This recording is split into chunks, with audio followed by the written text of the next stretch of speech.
Hi guys, my name is Zavai. I own a seven-figure pay-per lead agency. I started this business last year, and this is like seven things I wish I had known last year when I was starting out. And one thing that really fucked me in the beginning was I had like no tracking set up, so I didn't know which leads resulted in which converted customers, and therefore I could not tell which ad frameworks and which concepts or environments in the ad actually produced results, right? So being able to have like a report card in paper lead is like, like going to school and to going to class and not getting grades, right? And not having the tracking in place is basically the same as that. So you need to have your tracking in place. Tell Grok you want to use for AI, like for like technical stuff, because I'm like technically retarded to a certain degree. So I'm like using Grok and telling it to explain it to me like I'm a 7-year-old child, and that way I understand it better. And Perplexity is like really good for research, but Grok is for all the technical stuff. It's like the best I found.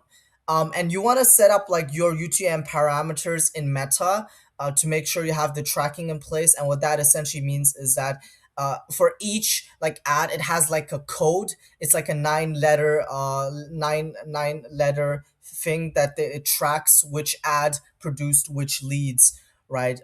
So that's super important to have set up. In addition, you can also track which placements reproduce which leads. So was it Facebook Reels, Instagram Reels feed, Facebook feed, Instagram feed? Then you can kind of tell, because on Facebook more older people are there, like 40 plus, and they might be more receptible to AI ads because they don't know it's AI. Whereas younger population, they're just gonna scroll away if it's AI because nobody likes AI stuff these days.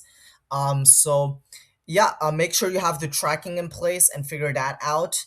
And then you want to actually like know which ads produced which customers, so you have like intuition on what kind of like concept or like what kind of scripting or what kind of framework of advertisement actually produces customer results. I mean, that's like the only thing that matters. And then obviously you want to make sure to hammer down and like produce 100 ads of that similar type to really get the lead cost down. Now, analyzing ads and what makes an ad work, you can also look at ad library and ad spy and just like save all of the ads. Specifically, I use ad spy to save my ads, because you can go legit into the Facebook posts and see what people have commented below those ads to get a sentiment of what the market actually feels like. And because sometimes, okay, they post like AI bullshit, okay, that ad is like maybe, just like clickbaity and it's not producing result, and you kind of gauge that. So that's what top level media buyers are doing now.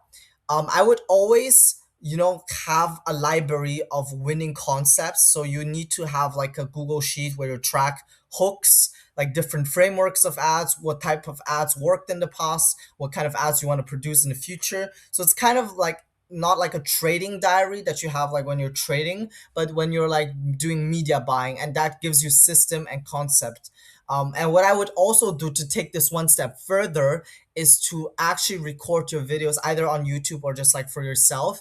And because eventually you're going to hire editors to scale up your business, and it's good to train somebody and actually like give them the skills that you possess to have higher leverage in the business, because all paper lead is arbitraging what's out there in the market with your media buying skills. So the biggest lever you can pull is obviously sales to get more customers, better customers, and the media buying on the fulfillment side of things.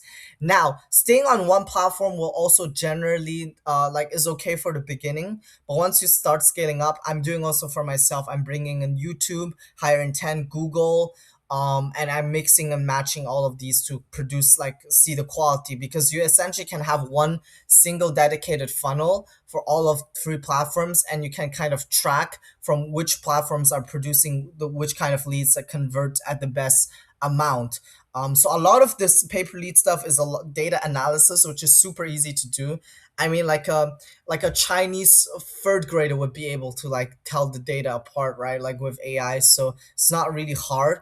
But just make sure you get the tracking in place, or get like a Indian wizard that can do the tracking for you. Um, and yeah, like I said, like workflow docs, record winning scripts. Now this is unsexy, guys, but having the wrong banking and payment infrastructure can also fuck you in the ass. So I would always have like a reliable bank, just not like a US bank. It's like harder to get a US bank if you're a foreign citizen, so I would figure that out. And I would also always use merchant accounts for large payments in the five figures to make sure Stripe doesn't freeze it.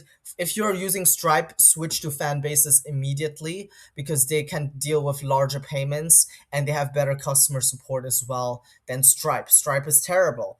It's just what normies use, like myself, like until like a few weeks back. But have a good accountant, make sure the documentation and contracts, you're also like recording everything, which is super essential to have, right? I mean, you're still operating a business, and that's like the unsexy stuff, right? But it's like pretty important to have, because eventually if you do want to sell the business, all of that is like pretty important to have. um, and also having an infrastructure in place where you can essentially get a meta ad account. One more thing about the banking, right? Fintech banks like Mercury, RelayFi, Lily.co, right? Those banks are nice. They're very accessible. It's easier to open accounts, but they don't tell you that sometimes they can really freeze your accounts. If you're basically getting payments internationally, they will look at them. If it's US clients, it's not as risky, right? But if you have large spikes in payments, they have the power to restrict and freeze your account, and you can't do anything about it. So having a US bank account, or like a reliable entity, is way better that way. The same for Meta, right? It's all the hedging against I have a complete like Meta infrastructure setup video, so it's quite in depth. Check it out. But you want to have essentially two business managers. One business managers to store your data in, right? Your assets and underlying pixel, because the pixel, in the best case, it can actually decrease cost by 50%. So what if I told you you had like a magic data thing that can like double your profit margin? You would like treat it like a freaking gold mine, right? So you really have one business manager where you keep the data and the assets, right? And have another business manager where you operate out of, so you do the media buying out of. And what you want to do is link, right, that like operational business manager where you're doing the media buying as a partner business manager. So once that's linked, right, you're basically partners. This one you don't touch, and you operate out of the one that you're operationally in. So if this one gets restricted, the one that you're doing your media buying in, then the other one with all of your assets is completely unaffected and protected, and you can just go ahead and buy another business manager to run your ads in. Because if your business manager gets restricted with your meta pixel, it's not game over, but it's like a real headache, because you've spent all this money to build up like a pixel that can attract customers, right? So it's like a lot of money basically going down the drain. um Another thing is to have the funnel builder and the TCPA in compliance, because bro, there are like companies out there, their whole business is try to sue people that are not TCPA compliant. What they do is they have like a call recording, and they just go after you. So what I do against that is have trusted forms. You always make sure you have trusted forms and a bulletproof TCPA, and retain all your certificates, right? Because that's like your insurance against people who want to sue you for these like uncompliant. You always need that checkbox, like on the phone call, right? You need to have that checkbox. That's super important to have as well. And then, because those lawsuits go into the five figures, it's absolutely crazy, right? And there's nothing you can do about it. And because paying for a lawyer to fight against a lawsuit is gonna cost you even more money than paying the settlement. So they kind of like back you in a corner. So make sure you have that. Take this very seriously. And then always have like comparison site set up for markets or like industries you know you're gonna be a long time in, right? Like one of the markets I have done is like gold IRA for a comparison site because World War III is starting. So it's like people are probably gonna put money into gold for stability. So for that reason, I like think it's like a non-brainer. But yeah, don't like gold IRA is like there's a bunch of compliance thing. So I would probably choose something else. But specifically, like it's good because there are 8 9 figure businesses built on this principle, and you get the best kind of leads for the cheapest cost. It just takes like 4 or 5 months to get that set up, to get traffic in, to like you need to basically get a guy that's like really good at this, pay him $500 a month to build the site up, and pay for backlinks, which is a few grand. But it's like the investment goes down like that, but the profit on the end is gonna go like shoo. But yeah, man, it's like a bunch of like backlinks, making sure AI recognizes your site, so it's like displayed on ChatGPT, a bunch of stuff like that.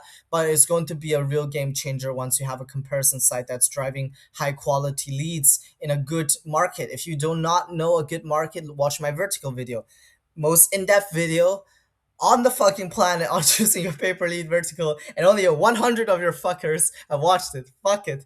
I paid $300 for this freaking intro, man. But anyways, we pray to God that shit gonna get more views. And also make sure you have like, yeah. So that's like I think everything for now. All right.